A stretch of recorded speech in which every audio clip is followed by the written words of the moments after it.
Okay, welcome everybody. What I'm hoping to do today is bring Dragon Riders Saturday coaching straight into your living room, straight outside, wherever you are at the moment, at home. I hope you're not too bored.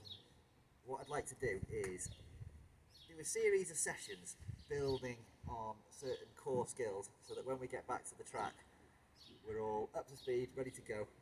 So what I'd like to do first is manuals. We're going to look today at just lifting the front wheel off the ground. We're going to look at the technique for lifting the front wheel off the ground, and we're going to look at the technique for doing it safely. But we're going to do the session just as we do if we were at the track, and we're going to start off with the bike check. So over to Ellen, please, if you can, for the bike check. So you need to spin your front wheel, check for any ball patches or eggs, and then you need to tap it to make sure that it's not going to fall off. Then you need to feel your forks for anything that seems wrong, dents or cracks. And then you need to sit on your bike like this and wiggle your handlebars to check for any play, and do the same like this. Then you need to check your frame for any dents or cracks. And then you need to spin your crank, check that they're spinning nicely, and check the pedals that they're not going to fall off. Spin the back wheel the same as you did the front wheel, and tap it to make sure it's not going to fall off. Then you need to do the brakes. Oh yeah, and you need to check for the end plugs in the bar. Nice, Alex, thanks so much. So we're going to look at bringing the front wheel off the ground as you would for a flat manual. It's also the skill that you need to do bunny hops, and it's also the skill you need, an important skill on the track as you get faster, called pickup manual, which really helps you on certain tracks, certain types of jump, and especially when you're doing pump racing. So I will grab my bike and we'll have a look at the technique for getting your front wheel off the ground. So with the bike, you can try this on any bike. It's actually probably a BMX race bike is the most difficult bike you can possibly try this on. So stick with it. If you've got a bike that's too small for you, that's probably the bike that you could use and it'd be a little bit easier. If you can master it on your BMX race bike, you can do it on any bike. The reason being is that BMX race bikes tend to have a long back end here, and the longer this is, the more you need to shift your weight back in order to get your front wheel off the ground. So first thing we're going to do is go through the safety points. That we need to keep safe while we're doing this. And the first one is, and this is the most important, and it applies to all skills and all riding, doesn't matter whether it's on the track or whether it's on the road, it's keeping your finger over the brake.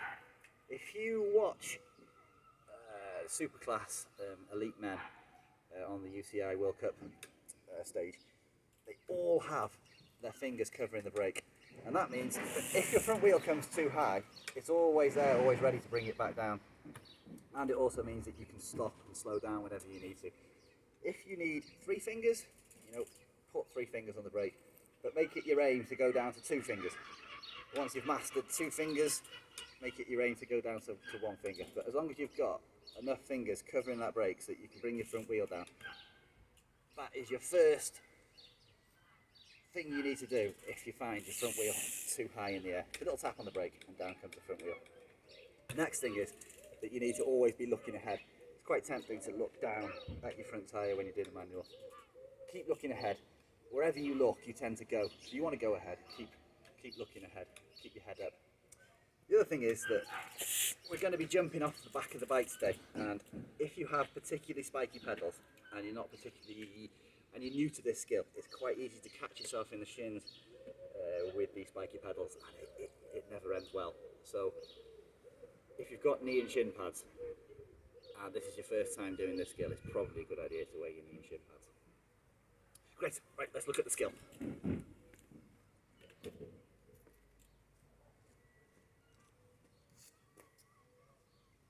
So, this session, 2 aims. Learn the skill to lift the front wheel, and it's not going to happen straight away, but as long long as you've got the technique right, you can keep on practicing, and at some point you will get it. It will come up off the ground. And to go along with this, we're going to do jumping off the back of the bike, which is an important skill because it means that you have the confidence to really go for lifting that front wheel up. You're never going to be nervous if you've mastered this skill of picking the front end up too high, because you always know what to do to stop yourself from having an accident from lifting your front wheel too high. It's also an important skill that you can use on the track when you're over manual. Your first thing is when you're over manual is you tap the back brake a little bit to bring your front wheel under control. If that doesn't work, the worst thing you can do is land on your bum. So the next thing you do after tapping the brake to see if you can bring the front wheel under control is to push the bike out in front of you, get rid of it, and it always ends a lot better if your bike has gone away from you. So we're going to look at jumping off the back of the bike. So as you can see here, we haven't got a massive amount of space to practice this, but you can practice this skill in any space. So we've got just over 20 foot. So as long as you've got a little bit of space like this, you can practice it. And maybe, you can ask your mum and dad, or if you're an adult, just go at it. You can maybe do it in the house. If you are having trouble convincing your mum and dad, just give me a bell and I'll write you a certificate which says that you can use your bike in the house. You can have a go at this in the lounge. So the main part of breaking this skill down is we want to be going at around about a walking speed. Always want to be looking ahead. Weight is slightly forward of centre now on your bike as you're rolling along. And to get that front wheel off the ground, we're going to shift our weight down and back in an L shape. Okay, and at the same time, as our weight goes back, we're going to push the bike down and forward with our legs.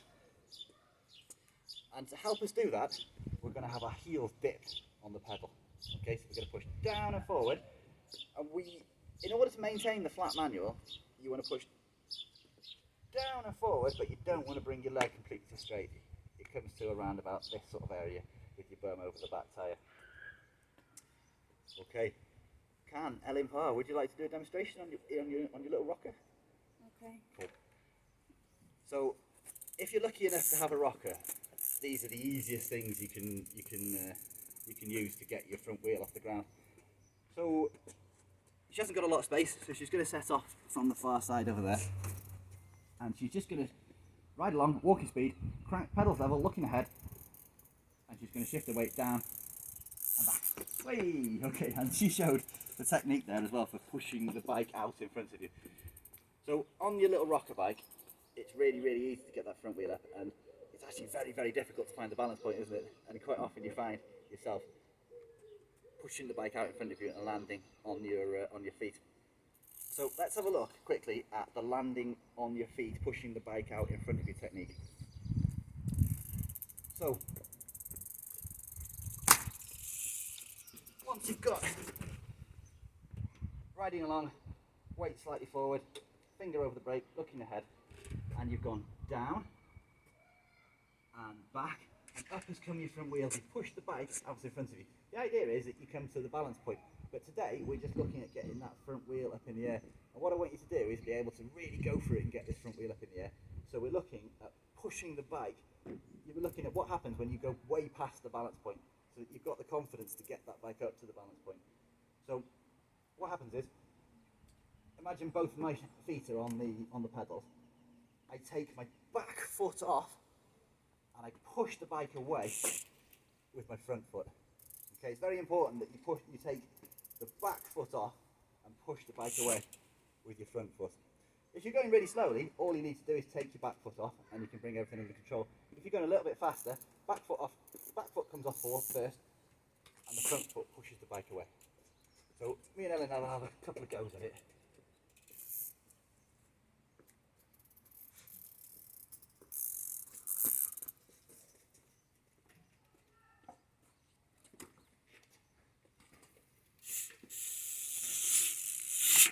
Wrong foot off. I ran out of space a little bit.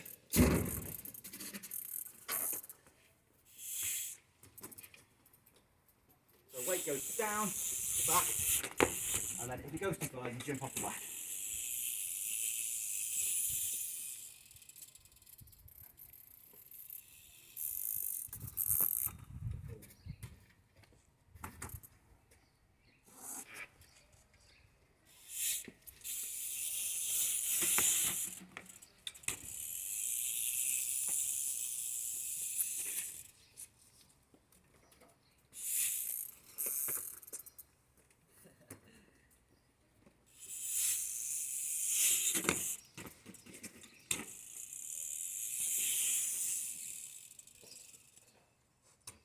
Are you ready?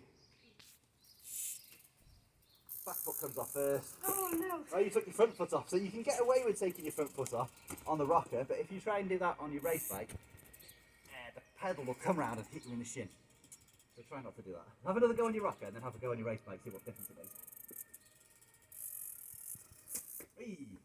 So this skill is the first pass. What we're going to do is next week we'll look at lifting your front wheel over an obstacle and then lifting your back wheel over as well. And then we'll join that together and do a bunny hop. And then once we've got used to lifting the wheels off the ground, we'll see if we can find the balance point and do a flat manual. So would you grab your race bike then and have a go on your race bike? So it's a lot more difficult on your race bike, and you really need to exaggerate the move. So we can see that Ellen can do it on her rocker really quite easily. She's going to struggle a lot more on a race bike. The smaller the bike is, the easier this is. Just because when you're young you don't have quite the body weight.